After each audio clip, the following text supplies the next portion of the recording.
ईश्वर कहते हैं, याद रखो, तुम्हारे इरादों के अनुरूप ही तुम्हें कर्म फल देने की पूरी शक्ति ईश्वर में है। लेकिन तुम इस बात में विश्वास ना तो कर सकते हो और ना ही करोगे।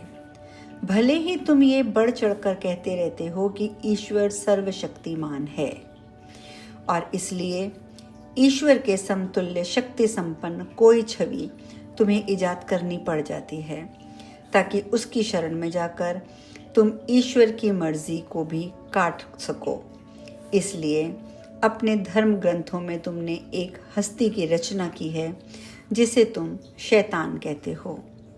तुमने ये भी कल्पना कर ली है कि ईश्वर की हस्ती से वह युद्ध करता है, क्योंकि तुम सोचते हो कि ईश्वर भी समस्याओं से उसी तरह निपटता होगा जिस तरह से तुम निपटा करते हो।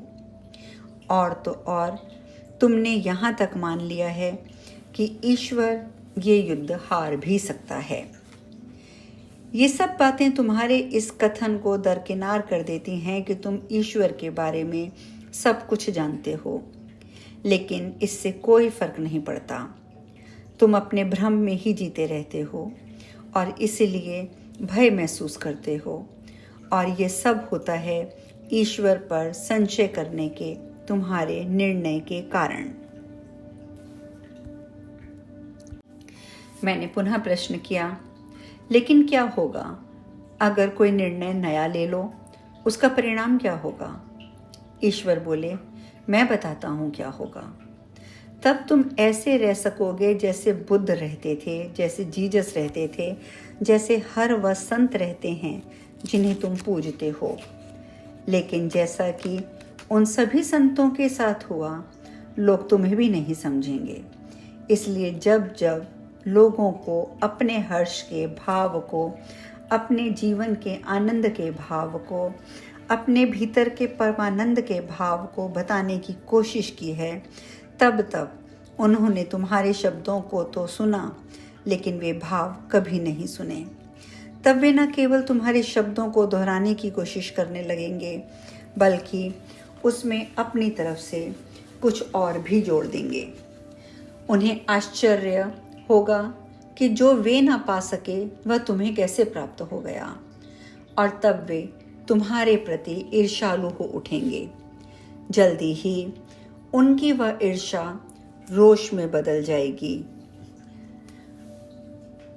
और उसी रोष के वशीभूत होकर वे तुम्हें अपनी इस दलील से सहमत कराने की कोशिश करेंगे कि तुम ही हो जो ईश्वर को समझ ही नहीं रहे हो। उनका रोष इतना प्रचंड होगा कि अगर वे तुम्हारे हर्ष व आनंद से अलग कर सकें तो वे तुम्हें क्षति पहुंचाने की कोशिश करेंगे। लेकिन अब तुमने उन्हें यह कह दिया कि उनकी इन बातों से तुम्हें कोई फर्क पड़ने वाला नहीं है, कि मृत्यु भी ना तो तुम्हारे हर्ष आनंद में बाधक हो सकती है और ना ही वह तुम्हारे सत्य को बदल सकती है, तो वे तुम्हें जान से भी मार सकते हैं। लेकिन फिर जब वे देखेंगे कि कितनी शांति के साथ तुमने मृत्यु को स्वीकार कर लिया, तो वे तुम्हें संत का दर्जा दे देंगे और पुनः तुम्हें प्रेम करने लगेंगे, क्योंकि लोगों का ये स्वभाव है, जिस चीज़ को वे बहुत मूल्य व महत्व देते हैं उसे वे प्रेम करते हैं, फिर उसे नष्ट करते हैं और फिर पुनः उससे प्रेम करने लगते हैं। यहाँ पुनः मेरे मन में प्रश्न उठा, लेकिन ऐसा लोग क्यों करते हैं? ईश्वर बोले, सभी इंसान जो कुछ भी काम करते हैं उनके पीछे गहराई में दो ही भावनाएं रहती हैं, भय और प्रेम। सच तो ये है कि आत्मा की भाषा के ये दो ही शब्द, दो ही भावनाएं होती हैं।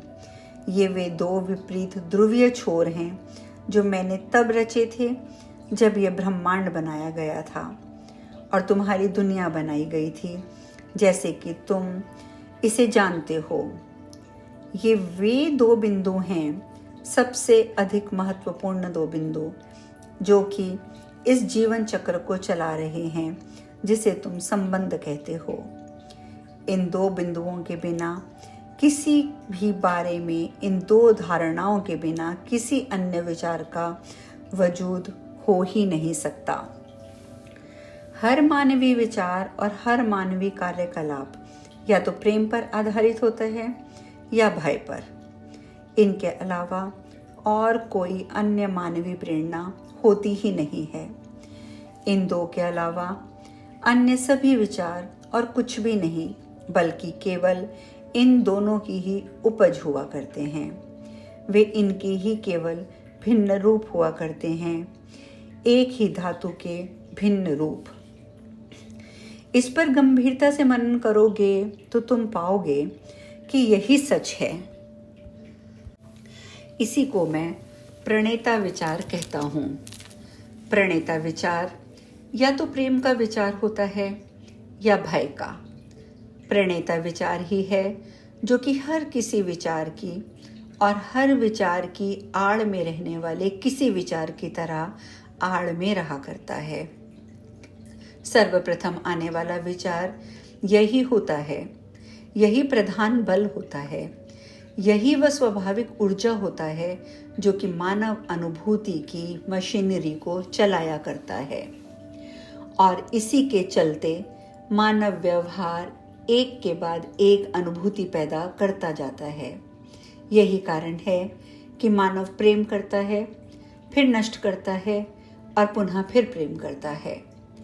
एक भावना से दूसरी भावना के बीच वह झूला झूलता रहता है।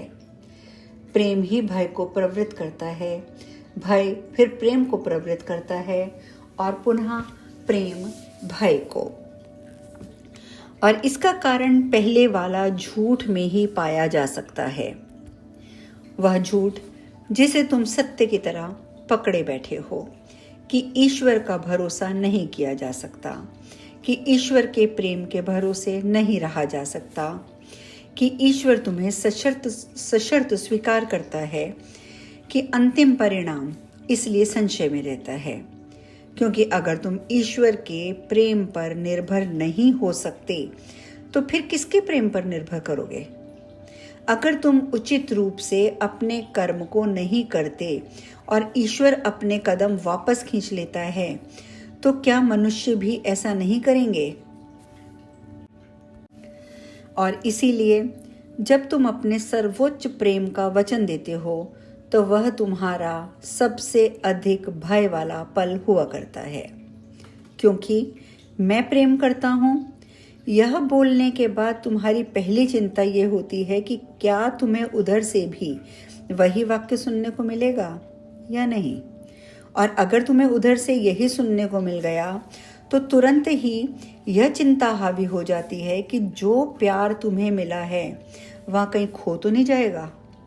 और इसलिए प्रेम की वह सारी क्रिया एक प्रतिक्रिया में बदल जाती है, खोने के खिलाफ बचाव करने की प्रतिक्रिया के रूप में, यहाँ तक कि तुम ईश्वर को खोने के खिलाफ भी खुद का बचाव पहले करने में लग जाते हो।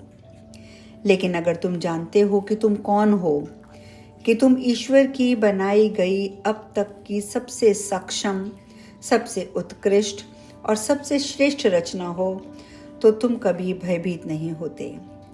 क्योंकि ऐसी अद्भुत क्षमता वह उत्कृष्टता तो भला कौन नापसंद कर सकता है। ऐसे व्यक्तित्व में तो ईश्वर भी खोट नहीं निकाल सकता। लेकिन तुम जानते ही नहीं हो कि तुम कौन हो, बल्कि तुम तो ये समझते हो कि तुम एक बहुत छोटी चीज़ हो। और यह धारणा तुम में कहाँ से आई है कि महान ना होकर तुम एक छोटी सी चीज़ हो? यह केवल उन लोगों से तुम में आई है जिनकी टीका टिप्पणी तुम अपनी हर बात पर सुनते आए हो, यानी कि अपने माता पिता से भी। ये वे लोग हैं जो तुम्हें सबसे ज़्यादा प्रेम करते हैं। वे तुमसे झूठ क्यों बोलेंगे? लेकिन क्या उन्होंने तुमसे नहीं कहा कि तुम में अमुक गुण तो खूब है लेकिन अमुक गुण की कमी है? क्या उन्होंने बारंबार तुम्हें टोका नहीं कि बातें मत बनाओ बल्कि कुछ करके दिखाओ?